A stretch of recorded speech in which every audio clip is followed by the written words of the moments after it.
Tu veux savoir quelles sont les meilleures sources de lipides? Mais aussi quels lipides consommer en fonction de tes objectifs, que ce soit pour t'aider à prendre du muscle ou bien à perdre du poids, eh bien, tu es au bon endroit. Bienvenue sur ma chaîne qui est dédiée au fitness et à la nutrition. Moi, c'est Gaëtan. Ensemble, on va voir le top 10 des graisses que j'ai sélectionnées pour toi pour la musculation et que j'utilise évidemment dans ma diète depuis maintenant des années. Donc, ce qu'il faut savoir, c'est que souvent les graisses, elles sont diabolisées. On dit, ah, si tu manges trop gras, tu veux tout de suite devenir gras, il faut pas mettre d'huile dans tes plats. Ouais, franchement, ça, c'est que des bullshit. Ce qui est mauvais pour toi, c'est quoi? Ce sont les graisses qui sont cachées ou les graisses qui sont transformées. Ce sont ces graisses-là qui sont mauvaises pour ta santé. Et c'est comme ça que tu te retrouves avec des poignées d'amour et que tu ne sais pas comment ça se fait que tu as attrapé ça. Bah, c'est parce que tu charges trop tes plats ou que tu manges trop de plats tout préparés ou tes gâteaux qui sont déjà gavés de graisse. Pourquoi? Parce que ça ne coûte pas très cher aux industriels et que ça leur donne de la texture et de l'épaisseur. Donc ça remplit, mais toi, ça ne va rien t'apporter de forcément intéressant. Et donc, sans t'en rendre compte, qu'est-ce qui va se passer? C'est que tu vas accumuler des calories sans t'en rendre compte. Et qu'est-ce qui se passe? Bah, tu vas péter la balance. Et ouais, donc ça, c'est dommage. Surtout si tu fais un peu attention à ton poids et puis que l'été arrive, bah, tu n'as pas forcément envie de ressembler à une grosse baleine. Donc, surveille ce que tu manges. Alors, pourquoi c'est important de bien choisir tes lipides? Et puis, comment aussi, bah, évidemment, les intégrer dans ta diète? Sache qu'il existe plusieurs acides gras. Tu as les acides gras saturés, les acides gras polyinsaturés et les acides gras monoinsaturés.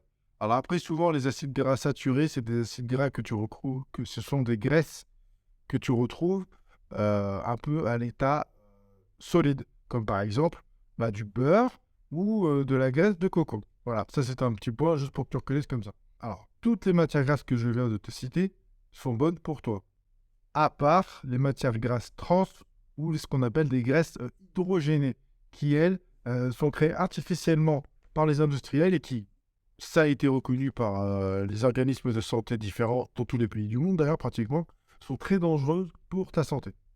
Donc, le mauvais gras et le vrai coupable, c'est quoi? Ce sont les acides gras trans-industriels, d'accord? Les graisses hydrogénées. C'est pas forcément l'huile de pomme que tu retrouves dans ton Nutella, hein? Ça, c'est autre chose. Alors maintenant, ce qu'on appelle sous le nom, pour te donner une idée, de graisse hydrogénée ou d'huile végétale partiellement hydrogénée ou d'acide gras trans, et bien ça, c'est de la graisse industrielle extrêmement néfaste pour ta santé, parce que ce type de gras, il est présent dans les margarines, dans les biscuits industriels, dans les chips, dans les viennoiseries, dans les chocolats industriels et dans la plupart des aliments de fast-food. Donc attention, moi aussi j'aime bien envoyer un petit KFC, mais attention à savoir la composition de ce que tu manges si tu veux pas ruiner tes efforts au niveau de ta diète ou de tes performances sportives. Alors, je ne vais pas faire de classement sur mon top 10 des lipides et des graisses pour la simple et bonne raison que moi je suis comme toi, je mange de tout et je n'aime pas de tout. Donc ce qui est bon pour moi n'est peut-être pas bon pour toi. Il n'empêche que chaque lipide, chaque graisse a ses avantages et ses inconvénients.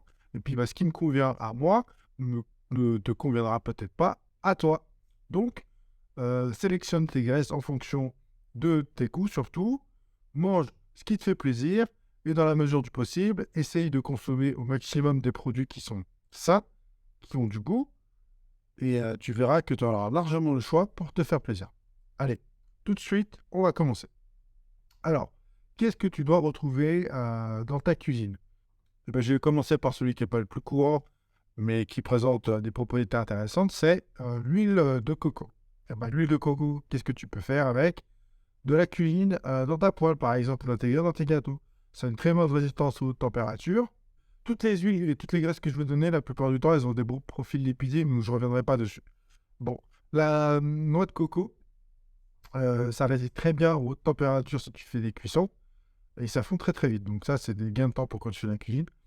Par contre, si tu n'aimes pas le goût de la noix de coco, bah, je te conseille de privilégier de l'huile de coco qui a été dénaturée au niveau du goût.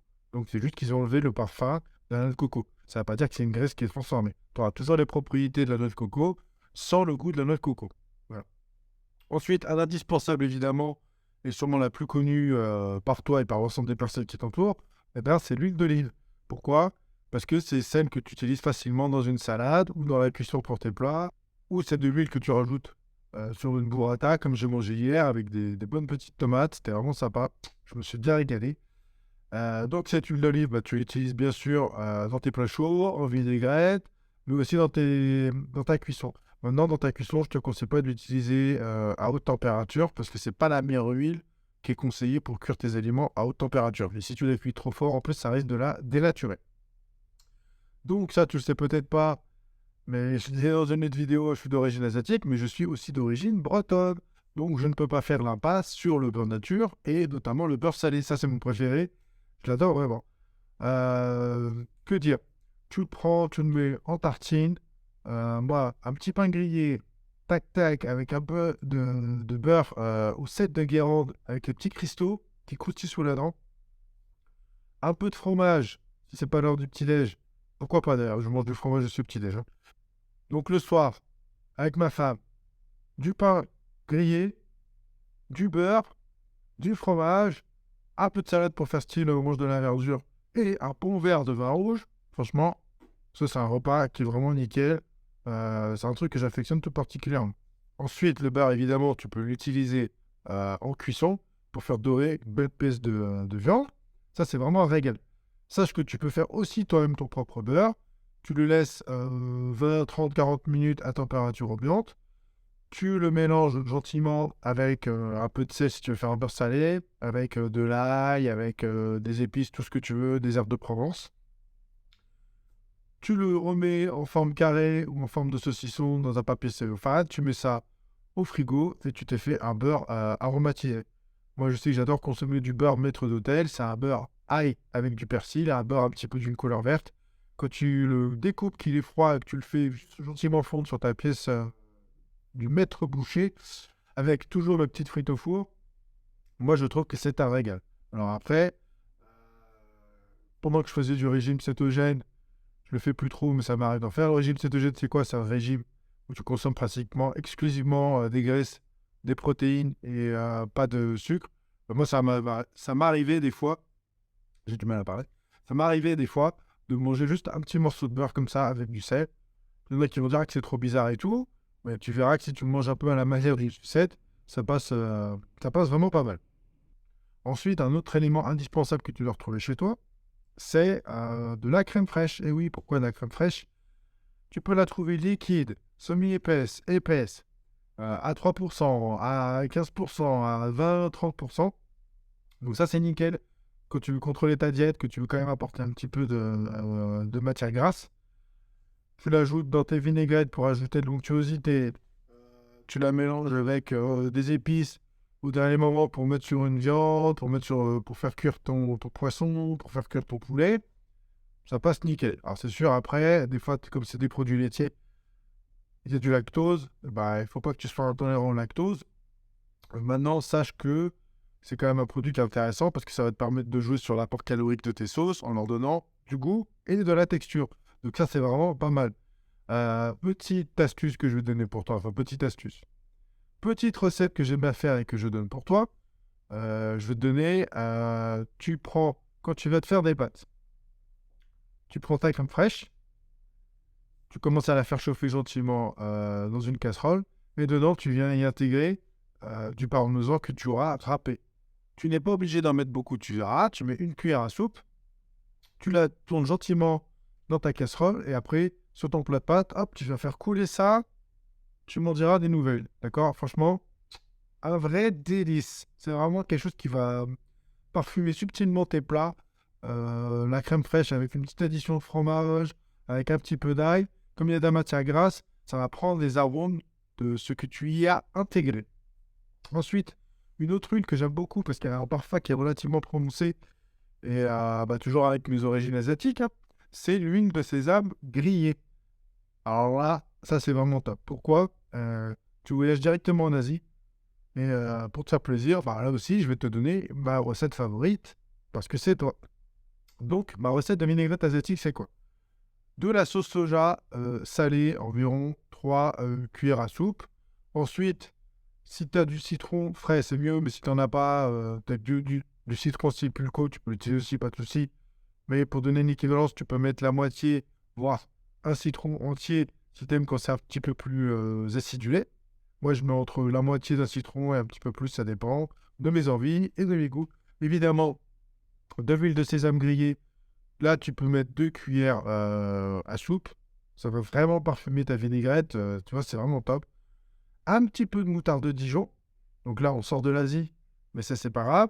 Qu'est-ce que ça va faire la moutarde de Dijon? Ça va te permettre d'apporter un pouvoir liant à ta vinaigrette. Parce que comme tu as mis de l'huile et d'autres ingrédients dedans, ils vont pas forcément se mélanger, ils vont se séparer. Mais là, le fait de mettre un liant qui est la moutarde va te permettre de mélanger tout ça très correctement. Et en plus, si tu vas rajouter une petite note sucrée à la fin, moi je te dirais de mettre un petit peu de miel, ce qui va reparfumer le tout.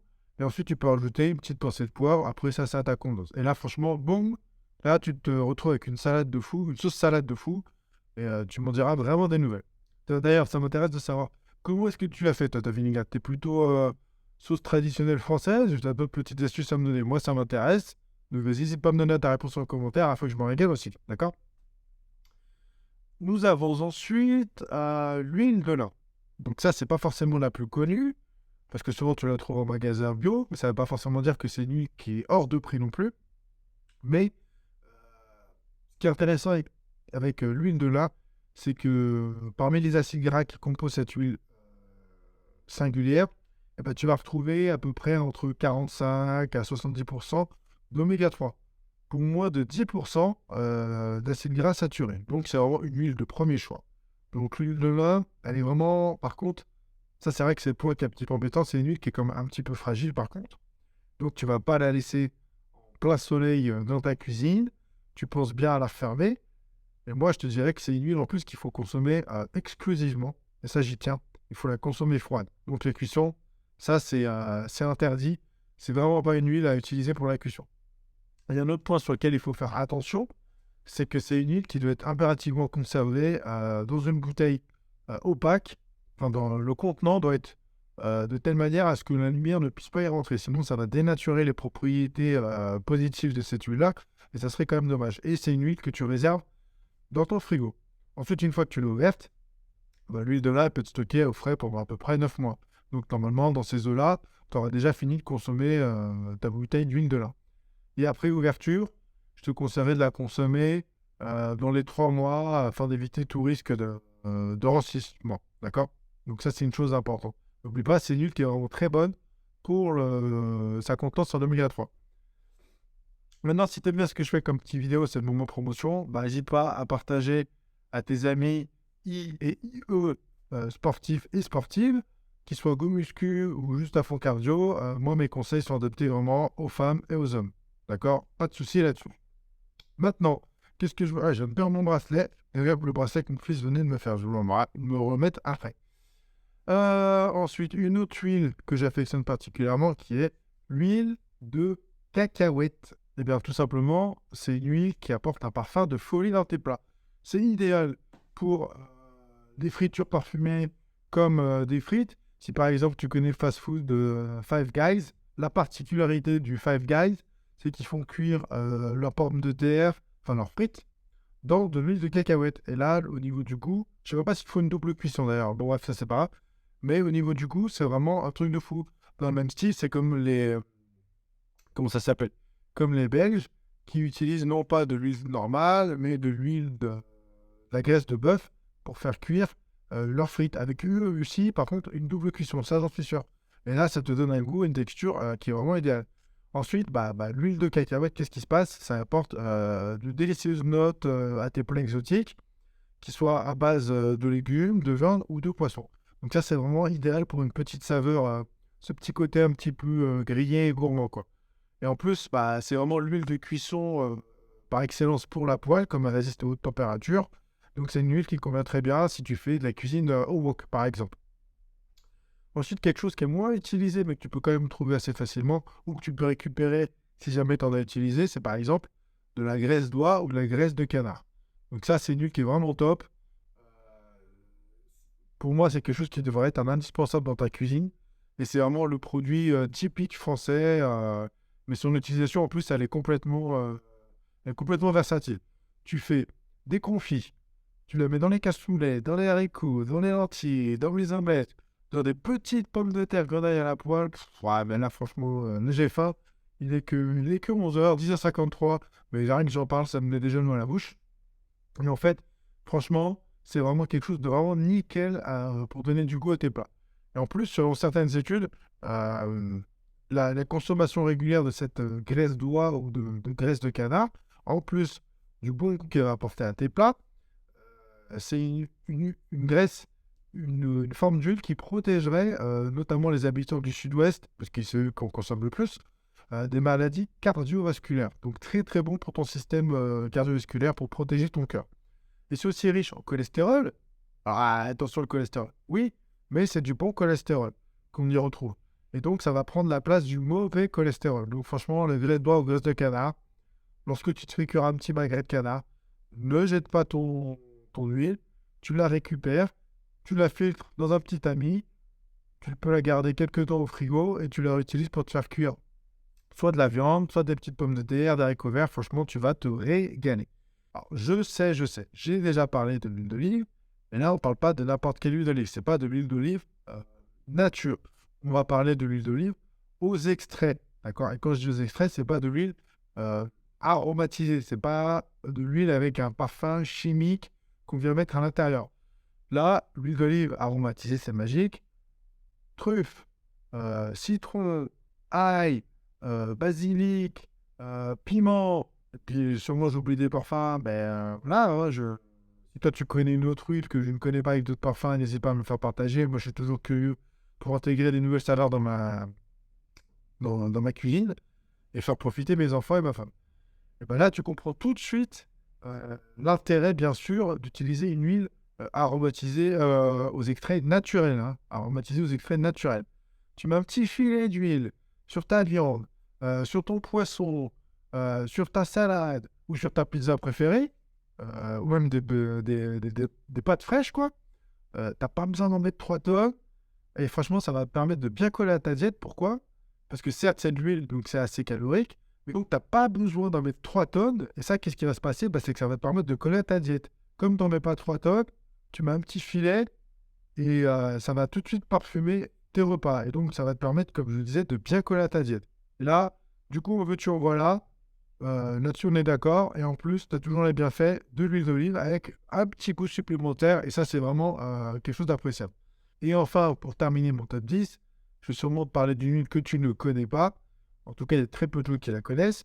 C'est ce qu'on appelle les huiles MCT en anglais, donc Medium Chain Triglycerides, ou en français les TCM, triglycérides à chaîne moyenne. Donc, qu'est-ce que c'est que ça? Là, tu vas me dire, oh là là, il est en train de me parler chinois, le gars. C'est une huile que tu retrouves dans la première huile que je viens de te donner, dans l'huile de coco, par exemple. Alors, bien que la graisse soit généralement associée à la prise de poids, il faut savoir que les huiles MCT peuvent favoriser la perte de poids et la combustion des graisses. Alors là, tu vas me dire, mais comment est-ce possible de perdre des graisses en consommant des graisses? Donc, d'une manière simple, l'huile MCT va aider à accélérer ton métabolisme, donc le taux de transformation de l'énergie, ce qui se traduit par la combustion de calories supplémentaires. En plus, cette graisse, elle va augmenter ta satiété. Et donc, qu'est-ce qui se passe quand ça augmente la satiété? Forcément, ton appétit, il va diminuer. Donc, meilleur contrôle de la satiété lorsque tu fais une diète. Très important. Surtout si tu fais vraiment une prise de poids. Alors, le seul hic, par contre, c'est vrai, c'est le prix. Je les ai plus en tête, mais c'est pas forcément tout le temps bon marché.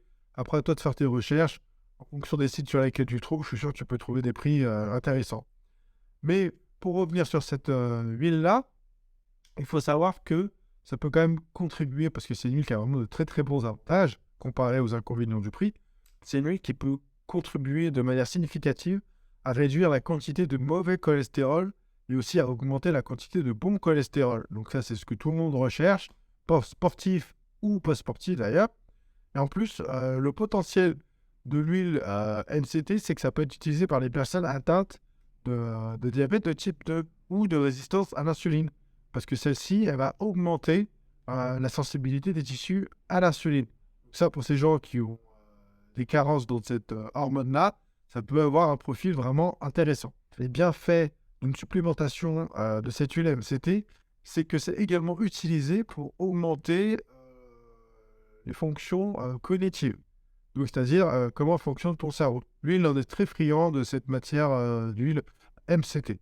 Il y a plusieurs études qui ont montré d'ailleurs qu'il y avait une relation entre la supplémentation MCT et l'amélioration des fonctions cognitives, que cette huile-là contient des propriétés antibactériennes et antivirales. Donc ça, c'est vraiment quelque chose de vraiment sympa. Donc l'huile MCT, si jamais, ça c'est plus dur à trouver, je ne suis pas sûr que tu en trouves forcément même dans les magasins bio. Par contre, sur Internet, tu peux trouver, il n'y a pas de problème.